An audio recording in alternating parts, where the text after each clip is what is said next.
Gentili amiche e cari amici, buongiorno da Andrea e da Domenica, che barba il 6 marzo. Per fortuna ci aiuta oggi Radio Voltage Paris, non è Radio Londra, non è una radio di guerra, siamo all'11° giorno di guerra sul fronte orientale. Bagniamo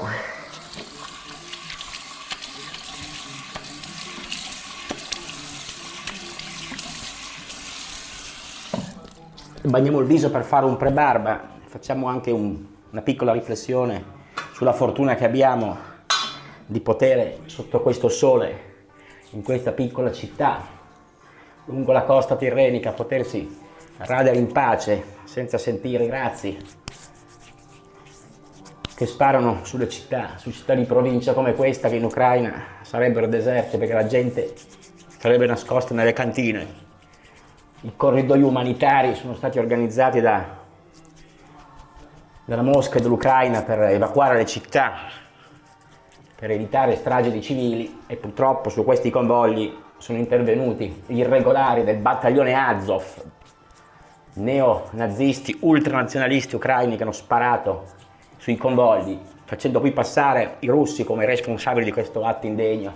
Siamo vicini alle famiglie, non manifestiamo pubblicamente ma interiormente e cerchiamo di prendere una giornata di sole oggi, una bella giornata di serenità. Non ho letto le ultime, nel frattempo a Mariupol cessate il fuoco, meno male. Questo è il nostro proraso verde naftalinico solito da tavolo, da carambola. La domenica mattina che ci prepara una rasatura che io ho già preparato mentre guardo soltanto la piccola diretta che ci dà riaperti i corridoi umanitari a Donetsk. Blinken incontra il ministro ucraino Kuleva in Polonia, fantastico. Erdogan chiama Putin, quando i russi e i turchi si sentono può succedere o qualcosa di bellissimo o qualche catastrofe. Terribili le immagini. Andiamo avanti, è ancora inverno in Ucraina, avete visto i tetti delle case, delle campagne sorvolate dai MiG russi, coperti di neve. Immaginate il freddo, senza luce, come fanno gli eserciti quando entrano nelle città. E l'esercito di russo a 25 km dalle porte di Kiev, che si è fermato in attesa di capire se i negoziati di oggi porteranno a qualcosa di buono, cosa che ci auguriamo. Quindi oggi ci raderemo con un rasoio molto semplice, il mio classico Edwin Jagger. Oggi vogliamo essere sobri, non che gli altri rasoi siano rasoi da miliardari come quelli che si vedono in giro, rasoi comprati Rocknell. Parliamo di cose costosissime. Questo è un rasoio da 25 euro con un manico liscio che si apre come tutti i rasoi normali in 3 pezzi, perché dobbiamo elogiare la normalità. Liberati dal karma, come dice la cantante Madame. E in 3 pezzi andiamo a presentare anche la lama, che sarà una 7 o'clock, ottime lame, non le gialle quanto le lame verdi. Le gialle a me non sono piaciute per nulla e vi mettiamo l'imballo velina roteante, mentre Radio Voltage ci propone musica anni 90, grande passione del popolo gallo per la musica disco, il popolo dei galli, fantastico. Qua è rimasto un pezzo di carta attaccata, ma evidenzia la nostra super stainless 7 o'clock, iscrizioni senza esitazioni, non quasi invisibile come certe, stampate con poco inchiostro. Cominciamo ad armare mentre abbiamo in mano la lama, posiamo il nostro portalama, appoggiamo, mentre il pre-barba sta rinfrescando moltissimo la pelle prima della rasatura della domenica 6 marzo, e il nostro manico con rastrematura e con iscrizioni Edwin Jagger attorno al colletto, fanno marchi di fabbrica. È sempre un grande rasoio che può dare sempre ottime soddisfazioni. La crema è oggi del set Victorian degli amici della Pogonotamia. Saluto l'amico Marco Traverso, Rocco Contini e Luca Esposito, i creatori di questo prodotto, di cui potete leggere le iscrizioni. Sono i realizzatori di un prodotto inglese uscito 5-6 mesi fa ormai, credo. Questo è il prodotto com'era prima di montarlo nella ciotola, un prodotto morbido, molto più plastico di altri, tipo il 2 novembre, quindi ben spargibile, spandibile sul fondo della nostra ciotola, che neanche a dirlo è la nostra Fabergé. Il pennello, questo è un montaggio, spero sia buono, perché ultimamente i montaggi per me sono deficitari, non che ci dedichi tempo, ma metto sempre poca acqua, ma il tasso 100%, preparato in questa ciotola con la Vittoria, è certamente un prodotto che tanto bagniamo perché cominciamo a spargere la crema, un prodotto che vi difenderà sicuramente dall'aggressione di una lama che non è una lama che scherza, la Gillette 7 O'Clock. Bagno. Sì, io bagno, vabbè. Santa Maria al bagno.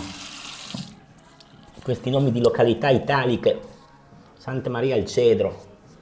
Nomi del mezzogiorno, mentre già montato per risparmiare tempo. Abbiamo sulla lavagna il Moro di Romagna, come sempre pregevole il foglio di Claudio Cerasa, uscito ieri sabato, che vale anche per la domenica, mentre spargiamo con questi profumi inglesi di Casa Reale, molto buoni, degli amici della Pogonotomia, ci presenta Raul Gardini, morto suicida, voi lo sapete, in seguito alle indagini di Tangentopoli, nel processo della Maxi Tangente Enimont.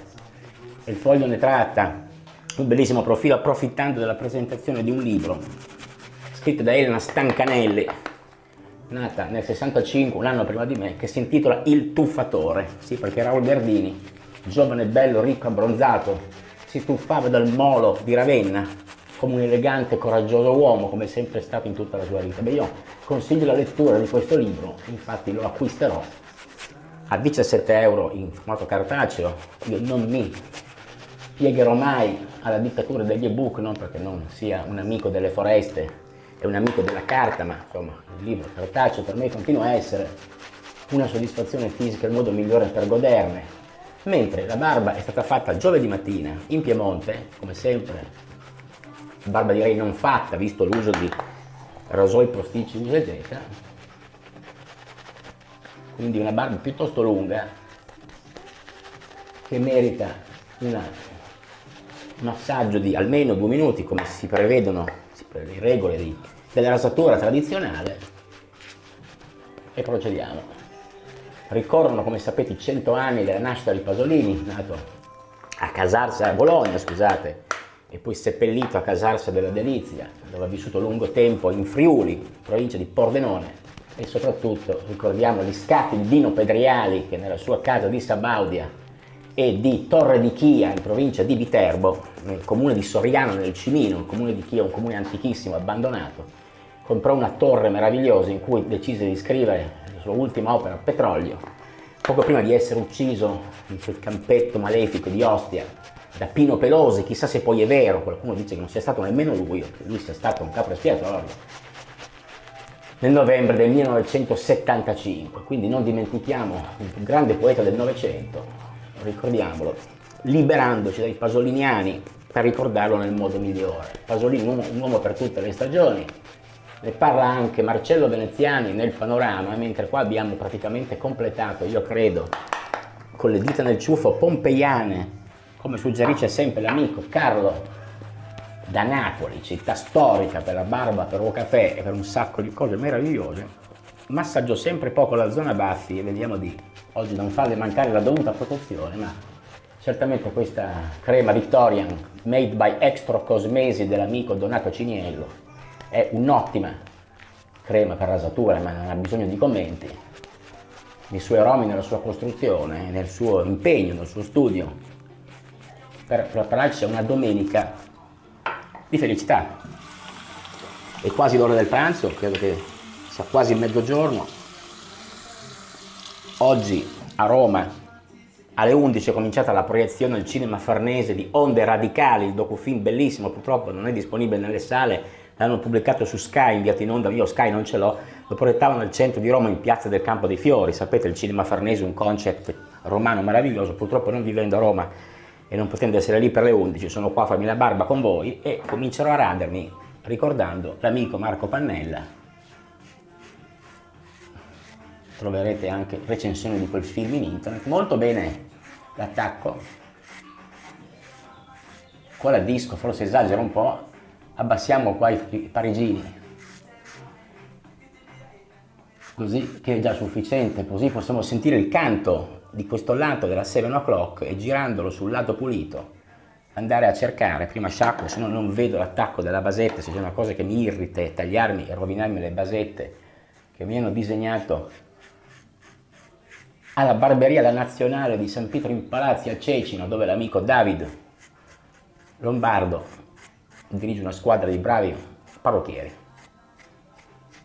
Saluto David, saluto anche Davide, saluto Fulvio, saluto Fabrizio, saluto il mio amico Alessandro Maria Tirelli, avvocato napoletano di fama internazionale, presidente delle Camere Penali di diritto europeo, con cui ieri c'è stata una discussione e anche un po' una lite sul post che ho pubblicato su Facebook in merito a una villa da 17 milioni sequestrata ad Arzachena ad un oligarca. Questo è il primo passaggio e procediamo col secondo.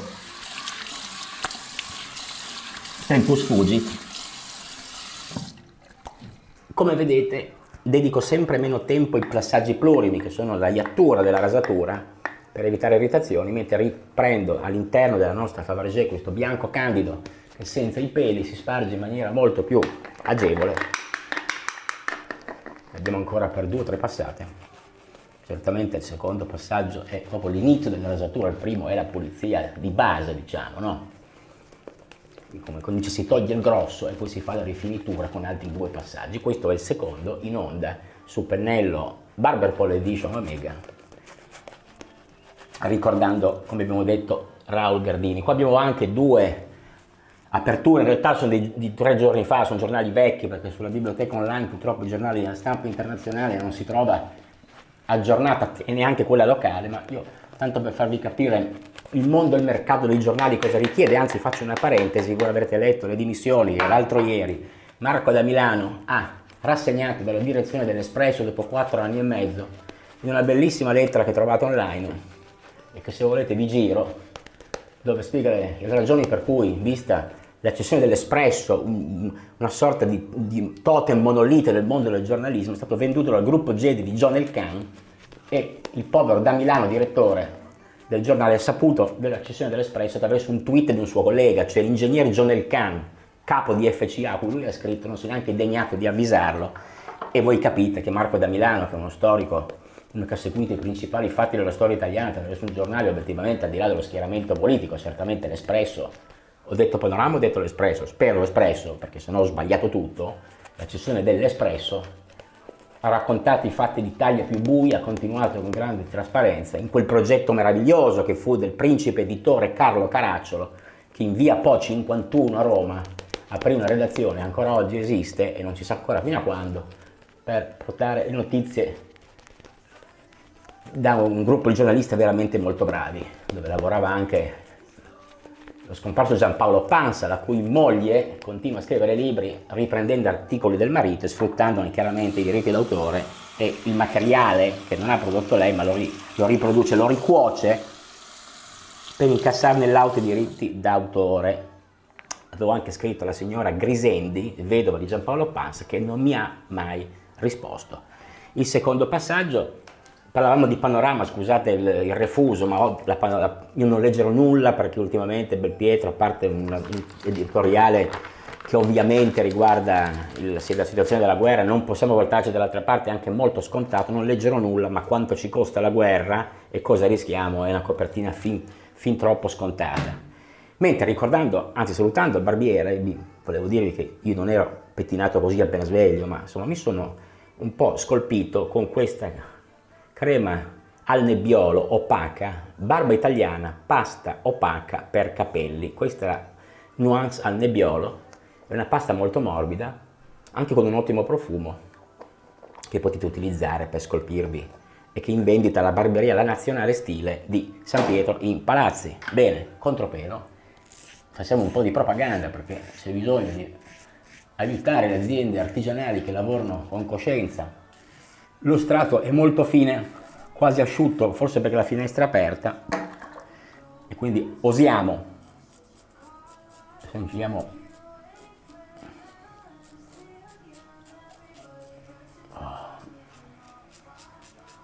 Queste parti sono le più ricche, compresi gli angoli di folto pelame, magari dare anche un tocco di crema prima di radere il cemento.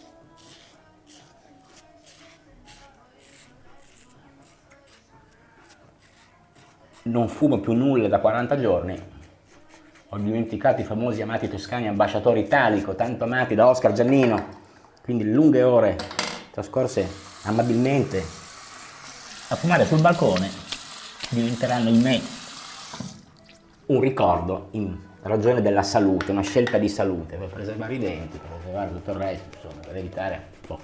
Niente, diamo ancora un po' una passata per rifinire la parte relativa al mento con la nostra Vittoria, che a ogni spennellata sprigiona sentori meravigliosi. Non ricordo la composizione, ma parte latte d'asina, fieno greco e olio extravergine di oliva, ricordiamo.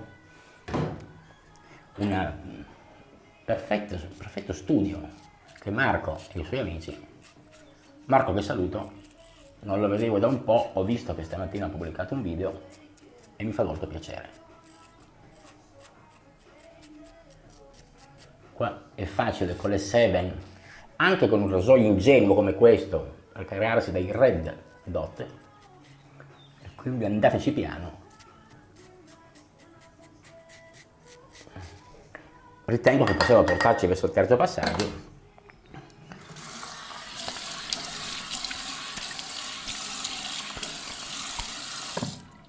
Stavamo dicendo, mi sono interrotto per ricordare le dimissioni caustiche di Marco da Milano dalla direzione dell'Espresso, che come aprono i giornali, il Daily Telegraph, First City Falls to Russian, questa è una immagine di una donna che piange a Kherson, in Russia, in Ucraina ovviamente, poi si parla di un affare svizzero-americano pronta a comprare il Chelsea da Abramovich, che voi avete, tanto abbiamo bagnato, sì, andiamo a spandere la crema, che ha messo in vendita la sua squadra, il Chelsea di Londra, per finanziare aiuti alla popolazione. Molto interessante questa vicenda degli oligarchi russi colpiti nei loro beni in Italia. Ieri sequestrati 140 milioni di beni, che fa ridere, perché 140 milioni forse è il costo di 2 alberghi a Roma, quindi sembrano un po' pochi per essere tutti i beni degli ucraini, dei russi in Italia, degli oligarchi, in ogni caso gente attorno a Putin che vogliono bloccare. Anche Visa e Mastercard hanno interrotto le loro transazioni in Russia, quindi hanno segato anche i conti correnti di queste persone che sono in giro per il mondo, che quando vanno al ristorante nel momento di pagare o in albergo avranno le carte bloccate, quindi capiranno che forse sarebbe meglio che il loro presidente della federazione russa si rendesse conto del disastro che sta compiendo nei confronti di un paese eletto democraticamente, ricordiamolo, e che già invaso nel 2014 non ha mai smesso di vivere un dramma. Vogliamo in questo senso, mentre diamo ancora il tempo di fissare all'ultima passata della nostra vittoria uno sguardo al Foglio, che non è soltanto uscito per raccontarci le vicende di Raul Verdini, un certo tipo di maschio italiano molto bello, perché una delle rarissime donne, la scrittrice Stancanelli, che parla bene degli uomini, in questo momento perseguitati solo per il fatto di essere uomini, ma in ogni caso andiamo a vedere all'interno. Flaminia Bussotti, questa è una donna che scrive un bellissimo articolo che riguarda il riarmo della Germania, e nella prima pagina fa vedere un panzer russo, eccolo qua. L'articolo è Willy Brandt chi? Questo è un panzer che si sta preparando a portarsi in Lituania sul fronte orientale, e Scholz dell'SPD, stesso partito di Willy Brandt, che è stato il grande fautore della distensione, oggi va a riarmare l'esercito tedesco, oggi alla frutta, perché sono disastrati economicamente, forse non dico peggio di noi perché credo sia difficile, ma insomma, e quindi metteranno il 2% del loro PIL nei prossimi anni per riarmare l'esercito e rigiocare un ruolo che l'invasione russa ha stimolato ovviamente sullo scenario internazionale, sullo scenario europeo purtroppo, perché qua si sta parlando di guerra in Europa, anche sull'Ucraina era lì per entrarci, ma purtroppo questi fatti non hanno aiutato. Riporta anche un bel profilo di Vladimir Zelensky, il Foglio, se volete ve lo rimostro così almeno lo trovate subito senza andare a impazzire, che è la pagina prima, che vale la pena di leggere, perché lui il vero protagonista è quello che rischia di più la vita in questo momento, il comico eroe, eccolo qua, questo è Vladimir Zelensky. Se volete leggere potrebbe essere Da ballando con le stelle alla mimetica, da Paddington alle armi, ecco l'epopea di Zelensky che somiglia a un film di Lubitsch. Quindi questo è il Foglio, lo trovate anche in edicola oggi, anche se esce il sabato e domenica per 2 giorni, vi consiglio di comprarlo perché è sempre una lettura approfondita. E qua siamo all'obliquo. L'obliquo non ha trovato molto, il 7 o'clock ha già svolto il suo ruolo in maniera egregia e direi molto soddisfacente. Sono molto contento e via. Ritenendomi sbarbato in maniera soddisfacente in questa domenica, Sunday Bloody Sunday, come cantavano gli U2 nel 1980-81, correggetemi se sbaglio, vado a bagnare, a sciacquare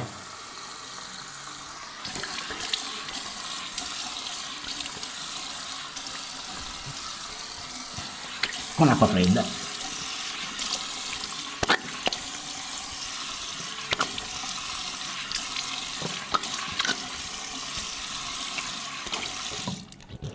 Scusate i tempi morti del risciacquo, ma quelli fanno parte della rosatura.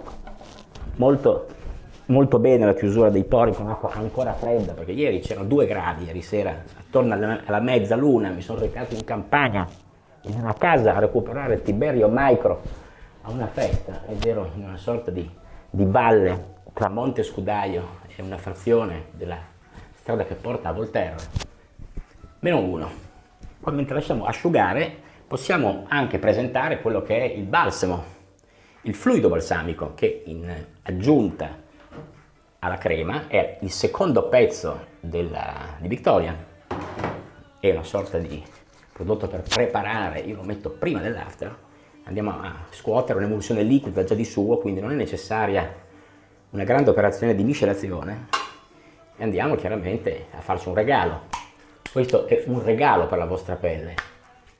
Chi si rade senza usare il dopobarba fa un dispetto alla propria pelle, soprattutto se non dico di usare balsamo e dopobarba, perché si può anche questo passaggio volendo saltarlo, ma vi assicuro che come mangiate i pasticcini la domenica, mettendovi questo balsamo farete un regalo a voi stessi, alla vostra pelle, al vostro viso, alla vostra persona e anche al vostro umore, perché no? Perché io sono più che convinto che un viso rasato permette anche un umore sicuramente più brillante, più spumeggiante, non fosse altro per i profumi che sentirete quando l'aria pulita si mescolerà con questi prodotti e vi faranno cominciare una bella giornata che è già arrivata peraltro alla sua metà. Molto bene, mentre lasciamo asciugare un pochino questo prodotto, perché essendo liquido ha bisogno, come vedete nelle ombre, di umidità, di una sua gestazione, una sua azione, e lo lasciamo evaporare un pochino, passiamo all'altra parte, dalla guerra al Corriere di Viterbo, ecco, poi chiudiamo Corriere di Viterbo, il suo problema è il sindaco di Viterbo. Elezioni comunali, parla Laura Allegrini, candidata da Fratelli d'Italia, ma per ora senza accordo con la Lega. Questo è il giorno, è vero che sarà anche stato il 3 di marzo, ma il problema, se siano meno maturi per un sindaco donna, questa è l'apertura della stampa locale, questo è anche il gruppo, non so se è Gedi, non voglio dire un errore, ma sono questi gruppi finanziari che vendono pagine di giornali buone da mettere sui frigoriferi dei banchi dei gelati dentro i bar di provincia, che evidentemente della guerra hanno un interesse relativo, quindi ce n'è per tutti. La chimica sono io, questa fu la frase disastrosa che Gardini lesse agli industriali veneti, che poi portò alla dismissione del suo impero e al suo suicidio in seguito alle indagini su Tangentopoli, però fu una frase che ricordiamo con grande nostalgia. Mentre intanto acchiappiamo il terzo prodotto, che è l'aftershave, questo è perfettamente trasparente con il fondo che necessita di una scossa, di uno shakeraggio, una sorta di shaker Victorian, ok. Andiamo a leggere qualche punto. La parte più interessante dell'articolo che il grande, ottimo Michele Masneri ci propone è il tema dell'acqua. Voi sapete che tra il Moro di Venezia tutte le gare, le grandi gare delle barche da competizione, Gardini era appassionato di mare, non peraltro il tuffatore, insomma, il suo rapporto col mare è noto, e si dice che l'acqua è fondamentale nella storia di Gardini. Al varo del Moro di Venezia, l'11 marzo del 1990, Franco Zeffirelli sovrintende alla festa, ispirandosi a un quadro di Monet. Ennio Morricone compone una musica originale e dirige 60 trombe che accompagnano la discesa dello scafo in acqua. A lanciare la bottiglia di champagne la più piccola dei figli di Raul, Maria Speranza. 1200 invitati, 25 alberghi requisiti, 500 gondolieri con la casacca rosso e oro, i colori della Monte Edison. Quando il Moro prende il largo lo seguono 100 gondole, e questo è il particolare, in ognuna c'è un cestino di vimini con pranzo al sacco firmato Cipriani e un plaid di lana rosso e oro. I plaid, i fortunati ospiti, se li fregheranno tutti, non ne rimarrà neanche uno, perché voi sapete che il figlio di Raul Gardini ha sposato la figlia di Enrico Cipriani, o adesso non ricordo se è un uomo o una donna, comunque insomma è imparentato col grande oste di Piazza San Marco, quindi insomma storie meravigliose, divertentissime, anche con alcuni accenni nella preview di Amazon, potete leggerlo, di qual è il rapporto che abbiamo oggi con il nostro passato, con l'alimentazione, con la plastica che era il mondo, il Moplen, ricorderete gli orologi Mater B distribuiti con Topolino in un'uscita particolare. Andate a leggere che cosa è stata la vita di quest'uomo e credo che potreste trarne per il vostro futuro, se avete il tempo e l'età per farlo, delle ottime ispirazioni. Mentre adesso andiamo veramente a concludere con una spruzzatura silenziosa di questo fantastico Victoria. Io vi ringrazio, oggi la giornata è stata nonostante tutto positiva, è stato come sempre un grande incontro, io vi auguro una buona giornata, una buona domenica da Andrea e da Domenica che barba, ciao!